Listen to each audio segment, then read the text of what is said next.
आपका स्वागत है एक्सेल ज्ञान पर। आज के क्लास में हम लोग केमिस्ट्री के दूसरे चैप्टर को रिवाइज करने जा रहे हैं, तो आप हमारे साथ अंत तक बने रहें। तो चलिए क्लास को स्टार्ट करते हैं।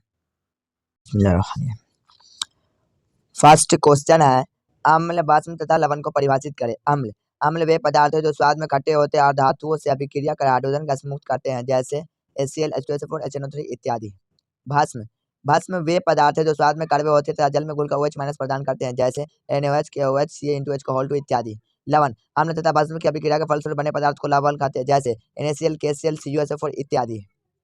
नेक्स्ट क्वेश्चन है, अम्ल तथा भस्म में अंतर स्पष्ट कीजिए। तो उत्तर है, अम्ल तथा भस्म में निम्नलिखित अंतर है। अम्ल और भस्म, पहला पॉइंट है, ये स्वाद में खट्टे होते हैं, ये स्वाद में कड़वे होते हैं। सेकंड पॉइंट है, ये नीले लिटमस पत्र को लाल कर देता है, यह लाल लिटमस पत्र को नीला कर देता है। तीसरा पॉइंट है, यह जल में घुलकर हाइड्रोजन आयन देता है, यह जल में घुलकर हाइड्रोक्साइड आयन देता है। चौथा पॉइंट है, इसका पीएच मान 7 से कम होता है, इसका पीएच मान 7 से अधिक होता है।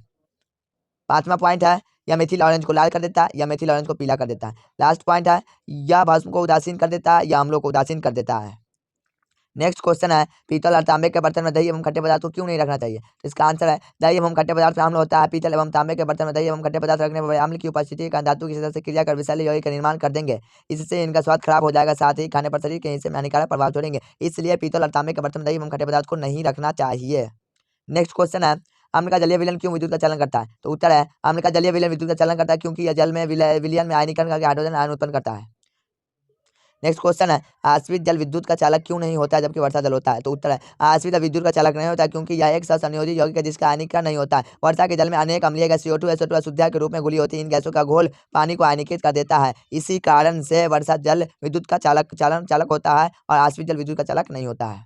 नेक्स्ट क्वेश्चन है, प्लास्टर ऑफ पेरिस की जल के साथ अभिक्रिया के लिए समीकरण लिखें। तो प्लास्टर ऑफ पेरिस की जल के साथ अभिक्रिया के लिए निम्नलिखित समीकरण है, CaSO4 × 1/2H2O plus 3/2H2O gives us CaSO4 × 2H2O। Next question है, जल की अनुपस्थिति में अम्ल का व्यवहार अम्लीय क्यों नहीं होता है। तो उत्तर है, जल किसी अम्ल के विच्छेदन में सहायक होता है जिससे हाइड्रोनियम आयन उत्पन्न होता है। जल की अनुपस्थिति में आयन उत्पन्न नहीं होते हैं, इसलिए जल की अनुपस्थिति में अम्ल का व्यवहार अम्लीय नहीं होता है। नेक्स्ट क्वेश्चन है, प्लास्टर ऑफ पेरिस को अधोवर्ती बर्तन में क्यों रखा जाना चाहिए, इसकी व्याख्या कीजिए। तो उत्तर है, प्लास्टर ऑफ पेरिस को अधोवर्ती बर्तन में इसलिए रखा जाना चाहिए क्योंकि यह आर्द्रता की उपस्थिति में जल को अवशोषित कर ठोस पदार्थ जिप्सम बनाती है, जिसके कारण इसमें जल के साथ मिलकर जमने का गुण नष्ट हो जाता है। CaSO4 × 1/2H2O plus 3/2H2O gives us CaSO4 × 2H2O। Next question है, सूचक से आप क्या समझते हैं, किसी एक संश्लेषित सूचक का नाम लिखें। तो सूचक सूचक रंजक या रंजकों का वह मिश्रण है जिसका उपयोग किसी विलयन की अम्लीयता या क्षारीयता ज्ञात करने के लिए किया जाता है। एक संश्लेषित सूचक है मेथिल ऑरेंज। नेक्स्ट क्वेश्चन है, उभयधर्मी ऑक्साइड क्या, दो उदाहरण दीजिए। उभयधर्मी ऑक्साइड वे ऑक्साइड जो अम्ल के साथ क्षारक की तरह क्षारक के साथ अम्ल की तरह अभिक्रिया कर अपने दोनों गुण प्रदर्शित करते उभयधर्मी ऑक्साइड कहलाते हैं, जैसे ZnO plus 2HCl gives us ZnCl2 plus 2H2O। दूसरा एग्जांपल है, ZnO plus 2NOH gives us Na2 ZnO2 plus H2O। Next question है, प्लास्टर ऑफ पेरिस क्या है, बनाने की विधि, गुणधर्म व उपयोग का लिखे। तो उत्तर है, आर्द्र कैल्शियम सल्फेट को प्लास्टर ऑफ पेरिस कहा जाता है। इसका रासायनिक नाम कैल्शियम सल्फेट अर्ध हाइड्रेट तथा रासायनिक सूत्र CaSO4 × 1/2H2O होता है। इसे POP भी कहा जाता है। बनाने की विधि, जिप्सम को 120 डिग्री सेल्सियस ताप पर गर्म करने पर प्लास्टर ऑफ पेरिस का निर्माण होता है। CaSO4 × 2H2 120 डिग्री सेल्सियस ताप पर गर्म करने पर CaSO4 × 1/2H2O प्लस 3/2H2O। गुणधर्म, पहला गुणधर्म है, यह सफेद रंग का महीन चून है। दूसरा है, प्लास्टर ऑफ पेरिस आसानी से जल अवशोषित कर कठोर जिप्सम का निर्माण करता है। प्लास्टर ऑफ पेरिस का उपयोग, पहला उपयोग है टूटी हुई हड्डी को जोड़ने में। दूसरा है अग्निताप रोधक के रूप में। तीसरा है मूर्ति के साँचे के निर्माण में। चौथा है सजावटी कार्यों के रूप में। पांचवा प्रयोगशाला की कीमती उपकरणों को जोड़ने में। नेक्स्ट क्वेश्चन है, विरंजक चूर्ण बनाने के सिद्धांत, गुणधर्म तथा उपयोग को लिखे। तो उत्तर है, विरंजक चूर्ण एक सफेद चूर्ण है जिसे क्लोरीन की गंध निकलती है। इसका रासायनिक नाम कैल्शियम ऑक्सीक्लोराइड या चूना का क्लोराइड है। इसका रासायनिक रूप CaO × OCl या CaOCl2 है। बनाने की विधि या बनावट, शुष्क बुझे हुए चूने से होकर 40 डिग्री सेल्सियस ताप पर क्लोरीन गैस प्रवाहित करने पर व्यंजक चूर्ण या ब्लीचिंग पाउडर का निर्माण होता है। Ca(H2) plus Cl2 gives us Ca(OCl) Cl plus H2O। व्यंजक चूर्ण का गुणधर्म, पहला पहला है, यह हल्का पीला लिया सफेद चूना जो क्लोरीन जैसी गंध देती है। सेकंड है, यह अस्थायी यौगिक है। थर्ड है, यह वायुमंडल अम्ल और कार्बन डाइऑक्साइड द्वारा अपघटित हो जाता है। चौथा है, यह तनु अम्ल से अभिक्रिया कर क्लोरीन गैस देता है। व्यंजक चूर्ण का उपयोग, पहला उपयोग है कीटाणुनाशक के रूप में। दूसरा है कागज एवं कपड़ों के व्यंजन में। तीसरा है बेहोशी की दवा क्लोरोफॉर्म बनाने में। चौथा है गंदा जल को पेय योग्य बनाने में। पांचवा है कई रासायनिक उद्योगों अपचायक के रूप में। नेक्स्ट क्वेश्चन है, खाना बनाने वाला सोडा क्या, बनाने के विधि, गुणधर्म व उपयोग को लिखे। तो उत्तर है, बेकिंग पाउडर खाने का सोडा टार्टरिक अम्ल का मिश्रण होता है। इसका रासायनिक नाम सोडियम बाइकार्बोनेट तथा रासायनिक सूत्र NaHCO3 है।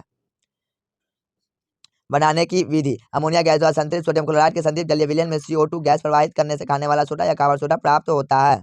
NH3 plus NaCl plus H2O plus CO2 gives us NaSO3 plus NH4Cl। गुणधर्म, यह एक पहला गुणधर्म है, यह एक रौदार सफेद रंग का पदार्थ है। दूसरा, सोडियम बाइकार्बोनेट का जलीय विलयन क्षारीय होता है तथा इसका pH मान 7 से अधिक होता है। तीसरा, इसका विलयन लाटमेस पथ को नीला कर देता है। उपयोग, मुलायम, पहला उपयोग मुलायम बिस्किट, पावरोटी केक इत्यादि को स्पंजी बनाने में। दूसरा है एक औषधि के रूप में पेट की अम्लता दूर करने में। चौथा है शराब में। पांचवा है सोडा और अग्निशामक यंत्र में।